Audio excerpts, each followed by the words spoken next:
جی السلام علیکم پہلے دوستوں، جو پہلے ویڈیو میں نے آپ کے ساتھ شیئر کی ہے اس میں کچھ معلومات ایسی جو میں ویڈیو لمبی ہونے کی وجہ سے آپ سے شیئر نہیں کر سکا۔ تو بات یہ ہے کہ جن مالکان نے جو اپلائی کرنا ہے اپنے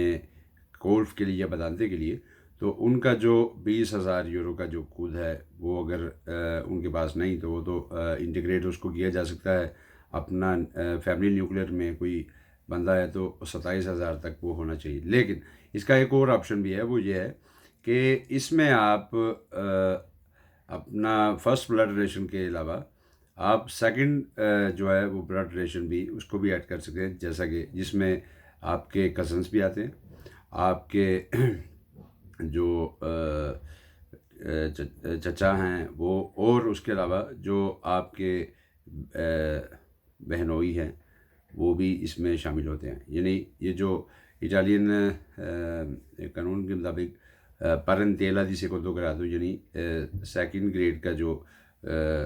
آپ کی رشتہ داری ہے وہ اس میں یہ لوگ شامل ہوتے ہیں۔ اچھا، اس کے بعد میں آپ کو یہ کہنا چاہوں گا کہ یہ جو اسائلم والے ہیں جن کو یہ مشکل ہے کہ جی پتہ نہیں کیا بنے گا کیا ہوگا، میں نے وہ بات کلیئر کر دی ہے جو آپ اس ویڈیو میں۔ اس کے علاوہ یہ جو دوست ہیں جو فیکٹریز میں کام کر رہے ہیں یا جو ریسٹورنٹس میں کام کر رہے ہیں، ان کے لیے میں یہ کہنا چاہوں گا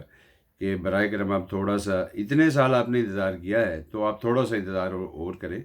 ہو سکتا ہے کوئی چونکہ پارلیمنٹ میں اس بارے میں بات ہو رہی ہے کہ بھی یہ جو سیکٹر آپ نے جن میں اپلائی کرنے کے لیے کہا ہے تو دوسرے جو سیکٹرز ہیں وہ ان کو بحال کیا جائے۔ اس کی وجہ یہ ہے کہ دیکھیں ان سیکٹرز میں جو ٹیکسیز وغیرہ ہیں وہ ان کا تو سیزنلی فائدہ ہوتا ہے ان کو، لیکن جو فیکٹریز ہیں، انڈسٹریز ہیں، ان کو سالانہ فائدہ ہوگا، اور اس کے علاوہ جو ان سیکٹرز میں لوگ لیگل ہوں گے، ظاہر سی بات ہے وہ کام کریں گے ریگولر، تو ان کو ٹیکسیز میں جو ہے حکومت کو